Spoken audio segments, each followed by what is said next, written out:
Hi everybody, welcome to our module on metabolic acidosis. So the metabolic acidoses are the most complex set of acid-base disorders, and that's because there are so many different etiologies of metabolic acidosis. They're also complicated because you have to calculate something called the anion gap, which splits them into two distinct groups of etiologies. So in order to understand the anion gap, let's first talk about the Chem 7. So when physicians say I ordered a Chem 7, what they mean is that they sent blood work on a patient to check the sodium, the potassium, the chloride, the bicarb, the BUN and creatinine, and then finally the glucose. And the way house officers and physicians write this in their notes in the hospital is they use something called the fishbone, which I've drawn on the screen here. So it's this little set of crossed lines here, and they always write the numbers in the same place. So they always write the sodium in the top left corner here, and the potassium down here, and the glucose over here, and all the other numbers where I've shown you on this figure. So get familiar with the fishbone so that when you're rounding in the hospital and you see something like this in the chart, you will know that 103 is the chloride and that 1.0 is the creatinine. They're always written in the same place. So once you know the Chem 7, you can determine the anion gap. And to understand the anion gap, let's draw a picture. So imagine you have a tube of blood right here, and it's filled up to here with blood. In that plasma, you have some elements that are positively charged and some elements that are negatively charged. And there's a mixture of these. And the total number of positive charges has to equal the total number of negative charges. Blood is not a battery. It does not generate positive or negative charge. It doesn't shock you when you touch it like something that's accumulated static electricity. So all positive and negative charges must be equal inside the plasma. So once you understand that, it's easy to understand the anion gap. The anion gap is the difference between the positively charged ions and the negatively charged ions. Now in reality, the difference is zero. The negatively charged and positively charged ions must equal one another, but it turns out we don't routinely measure all of the positive and negative ions. So if you take the routinely measured positively charged ions and subtract the routinely measured negatively charged ions, that will give you a gap, and that's called the anion gap. Now to make this even more confusing, the routinely measured positively charged ions only include sodium. We don't count potassium. So the only positively charged ion that counts towards the anion gap is sodium. The only negatively charged ions that count towards the anion gap are chloride and bicarbonate. So if you look at our fishbone at the bottom of the screen here, to calculate the anion gap for a given patient, you take the sodium level and subtract the chloride and bicarbonate level, and that will give you the anion gap. And a normal value is anything less than 12 plus or minus 4. In a board question, if they're describing a case with an increased anion gap, the anion gap will usually be very high, like 18, 20 or higher. Anything close to 12 is considered normal. So for this example at the bottom of the screen here, if you wanted to determine the anion gap, you would take the sodium of 140 and subtract the chloride and bicarbonate of 103 and 26, and that would give you a value of 11, which is a normal anion gap. So now we understand that the anion gap comes from unmeasured ions. Well, what are those unmeasured ions? Well, they are things that don't appear in the Chem 7. So they are things like calcium, magnesium, and some other minerals. These are all cations that have a positive charge. And then there are also many anions, which are things with a negative charge. And these are mostly proteins like albumin and also phosphates and sulfates. Now it's very high yield to know that the negatively charged albumin is predominantly responsible for the anion gap. It contributes more to the anion gap than anything else. And once you understand that, it's very easy to appreciate that a low anion gap can be caused in patients who have hypoalbuminemia. Remember I said that normal is less than 12. Patients with very low albumin may have an anion gap of 6 or 5 or 4. One other condition that sometimes causes a low anion gap is multiple myeloma. So in multiple myeloma, when patients make IgG antibodies, these are cationic. They have a positive charge.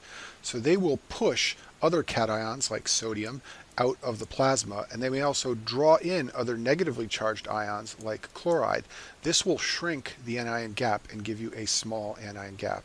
So normally in acid-base problems we talk about a normal or an increased anion gap, but there are a couple special scenarios where you get a small anion gap, and those are hypoalbuminemia and multiple myeloma. Those are the two you're most commonly asked about. So why does the anion gap matter so much in acid-base disorders? Well, the answer is because the anion gap splits metabolic acidosis cases into two distinct groups of causes. If you have an acidosis primarily from the loss of bicarb, the body will compensate with retention of chloride. Remember, the number of negatively and positively charged molecules has to stay equal in the plasma. So if you lose bicarbonate, the body will compensate by increasing the amount of chloride, and this maintains an equal amount of negatively charged molecules to compensate for the positive ones. So the anion gap is sodium minus chloride plus bicarb. If your acidosis is from the loss of bicarb, but then you retain chloride, the result is that the anion gap remains normal. On the other hand, if you have an acidosis from primarily the retention of an acid, for example keto acids or lactic acid, the bicarb will fall without a rise in chloride. Instead of chloride, you'll get a rise in some other anion related to the acid to compensate for the fall in bicarb. So since the anion gap is sodium minus chloride plus bicarb, in these acid-base problems, the bicarb falls, but the chloride does not rise. Therefore, you get an increase in the anion gap. So the anion gap splits metabolic acidosis cases into two distinct groups with these different etiologies. So another way to think about it, and I just want to emphasize this because it's an important point, when the bicarb falls, something negative must rise to make up for that loss of negatively charged bicarb. We have to maintain the balance of negative and positive charges. In a normal anion gap acidosis, the chloride rises, and chloride is part of the anion gap. That's why the anion gap stays normal.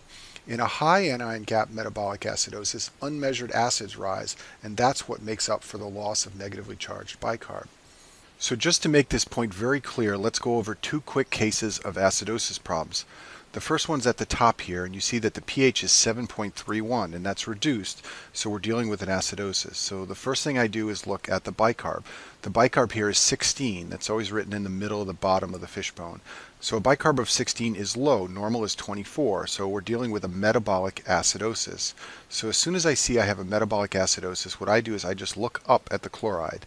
This chloride is 108, which is increased. Normal is 95 to 105.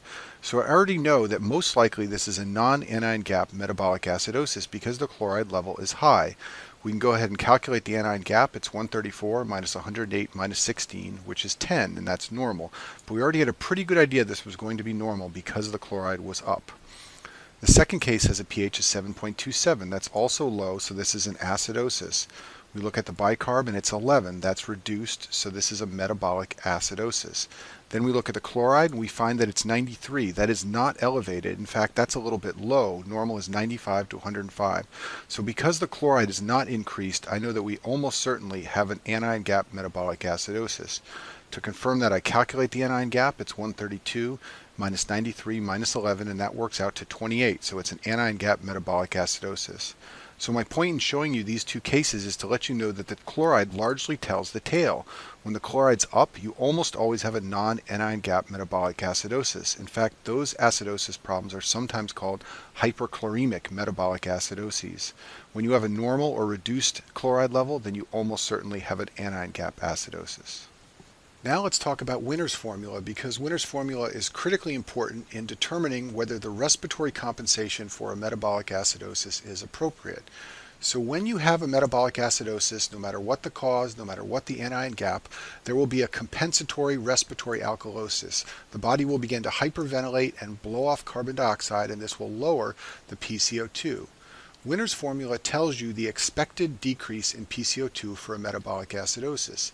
If your actual CO2 does not equal the expected, then you have a mixed disorder. It means you have a concomitant respiratory disorder in addition to the metabolic acidosis.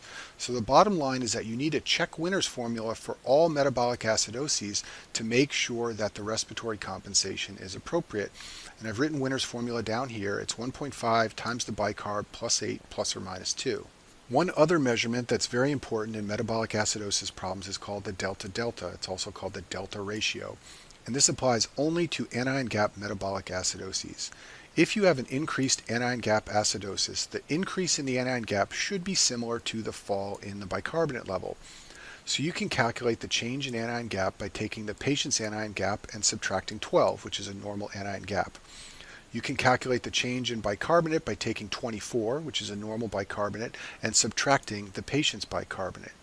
The ratio of the change in anion gap to the change in bicarbonate helps you assess for a secondary acid-base disorder. This is used to check for a concomitant metabolic acid-base disorder. Remember, Winner's formula, which we just talked about, tells you if there's a concomitant or secondary respiratory disorder. The delta-delta ratio is going to tell you if there is a concomitant or secondary metabolic disorder. So for example, in an increased anion gap metabolic acidosis, you can have a concomitant metabolic alkalosis. The only way you're going to uncover that is by determining the delta-delta ratio using the formula down here. So once you calculate the delta-delta, you look at the ratio. So a delta-delta of 1 to 2 is normal, and this means that there is no secondary or concomitant metabolic acid-base problem. If the delta-delta is less than 1, this means that there is a secondary non-anion gap metabolic acidosis. This happens when the bicarb is too low. So the bicarb is being driven down by the anion gap metabolic acidosis, but also by another metabolic acidosis, making the level too low. If the delta-delta is greater than 2, it means there's a secondary or concomitant metabolic alkalosis or a pre-existing respiratory acidosis. This happens when the bicarb is too high. So you have an anion gap metabolic acidosis, but the bicarbonate level is higher than expected. The two reasons that occur is if you have a concomitant metabolic alkalosis, or if the patient has a pre-existing chronic respiratory acidosis. This means they chronically retain CO2 in their lungs and they walk around with a high bicarb from the renal retention. Either of these two acid-base disorders can give you a high bicarb, and that's why you end up with a delta-delta greater than 2.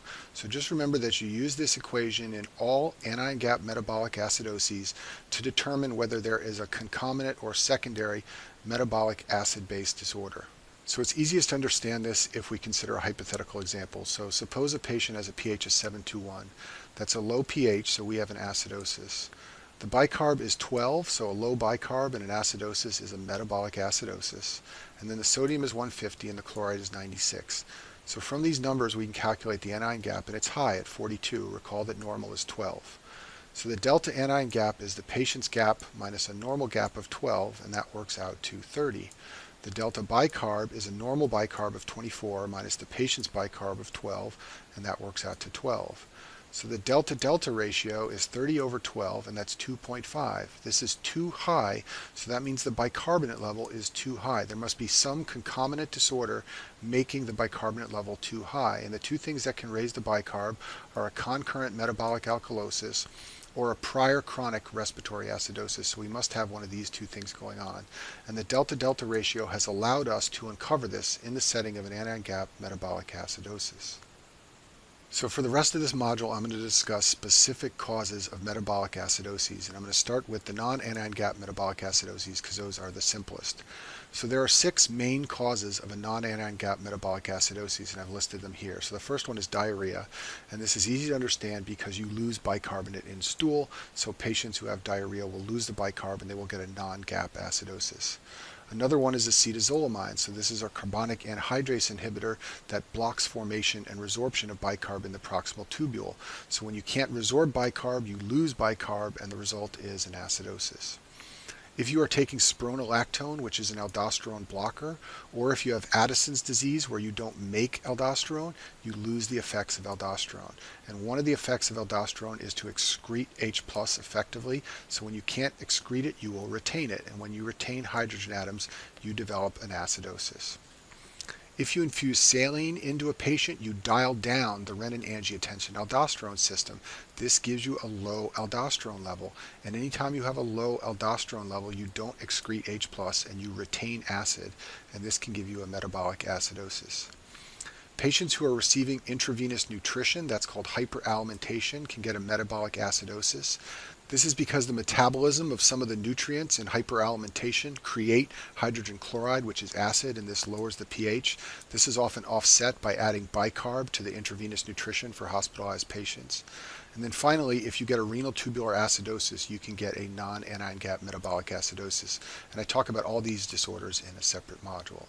So for the rest of this module, I'm going to discuss the anion gap metabolic acidoses, and these are the most complicated acid-base disorders to understand and remember because there are a lot of causes. So recall that the anion gap is sodium minus chloride plus bicarb. The bicarb is going to be low in a metabolic acidosis by definition, so some other negative substance has to increase to balance. The other substance is not chloride in these disorders. If the other substance was chloride, we'd have a normal anion gap. In the anion gap metabolic acid-base problems, the other substance is an unmeasured anion. It's something with a negative charge that is not chloride and therefore is not counted in the anion gap equation. So this is the list of causes of anion gap metabolic acidoses, and everything on this list creates some unmeasured anion that raises the anion gap. So we'll talk about all of these in the next few slides. We'll talk about methanol and uremia and DKA and propylene glycol, iron tablets or INH, lactic acidosis, ethylene glycol, and then finally salicylates, which is aspirin. And most people remember these causes by the mnemonic MUD piles, which is the first letter of each of the causes of an anion gap metabolic acidosis.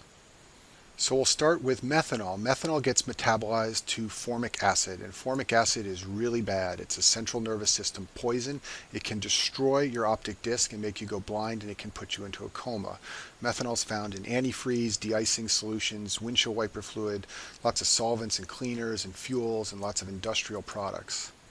So the classic scenario for methanol intoxication is someone with a suspected ingestion. It may be a child who did it by accident, it may be a suicide attempt, or it may be an alcoholic who couldn't find alcohol and so drank methanol instead.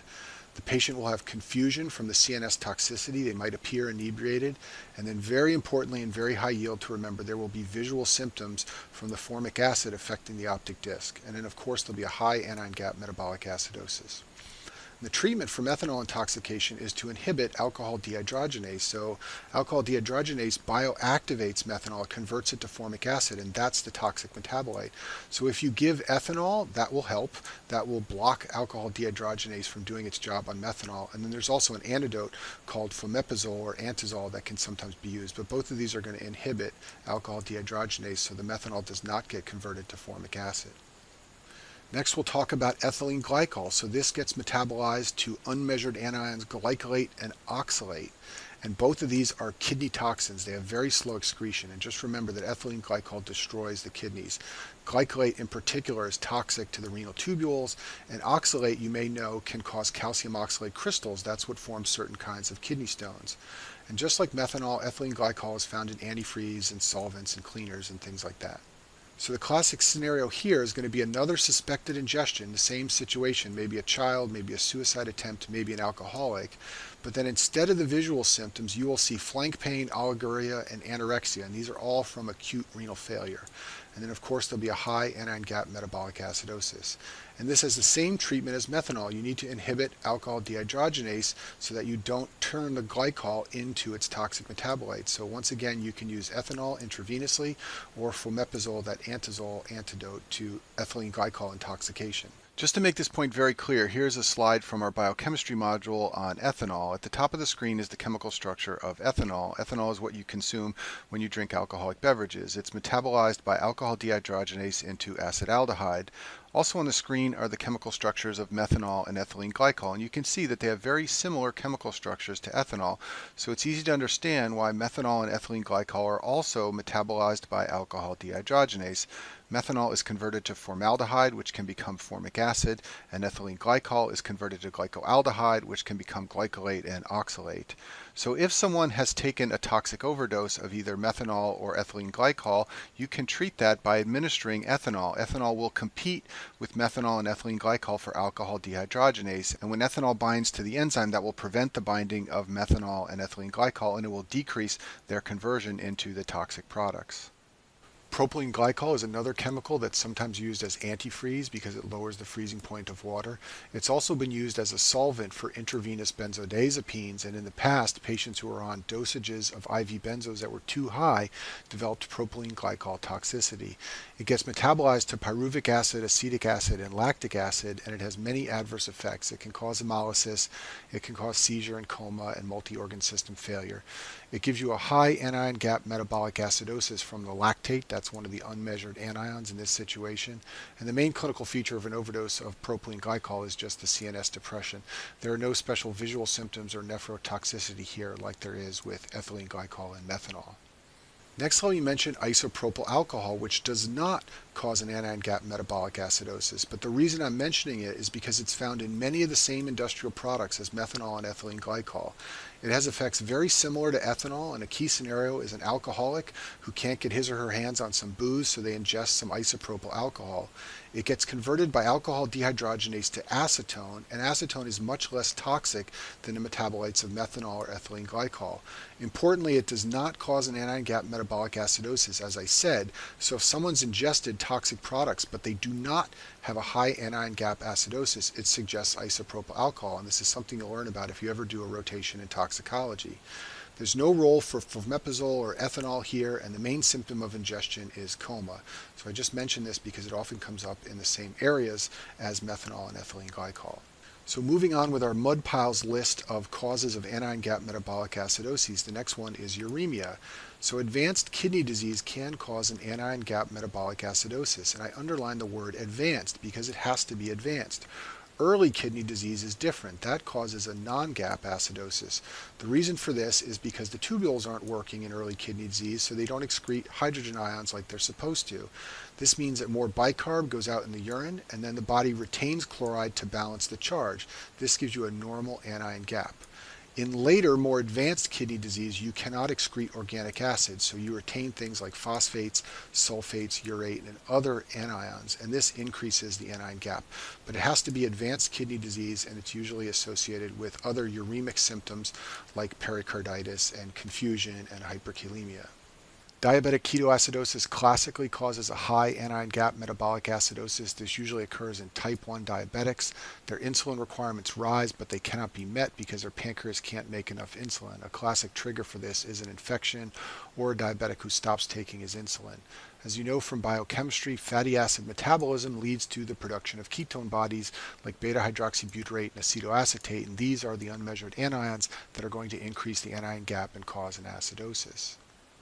The high levels of glucose draw fluid into the tubules of the nephron and increase the urine output, so patients with DKA have polyuria. The polyuria makes them dehydrated, so they drink more and they have polydipsia. Basically, the glucose acts like an osmotic diuretic, creating a diuresis effect. DKA patients have abdominal pain and nausea and vomiting. The mechanism of these symptoms is not clear. And then DKA classically has something called Kussmaul respirations. These are deep, rapid breaths that patients take with DKA, and they're caused by the acidosis. The high levels of ketones cause an anion gap metabolic acidosis, and then the treatment for DKA is to administer insulin to lower the glucose, IV fluids to rehydrate the patient, and then very importantly you have to give potassium because the patients can get dangerously hypokalemic when you begin to administer the insulin. Next cause on our mud piles list is lactic acidosis, and this occurs when you get low tissue oxygen delivery. Pyruvate gets converted to lactate, and when lactate levels get high, usually greater than 4 millimoles per liter, you get a lactic acidosis. And lactate is an unmeasured anion that gives you an anion gap metabolic acidosis. This occurs in a number of clinical scenarios that you should know. So any patient who has shock for any reason, whether it's septic shock or cardiogenic shock, has poor tissue perfusion and can develop a lactic acidosis. Patients with ischemic bowel classically get a lactic acidosis. One of the rare and dangerous side effects is metformin therapy. It can cause a lactic acidosis, especially in patients with renal failure. Patients who have seizures can get so much muscle contraction that they develop a lactic acidosis. And then finally, heavy, strenuous exercise can sometimes cause a lactic acidosis. Next item on our mud piles list of causes is iron. So this happens when you have iron poisoning. This usually is a child who ingests iron unintentionally.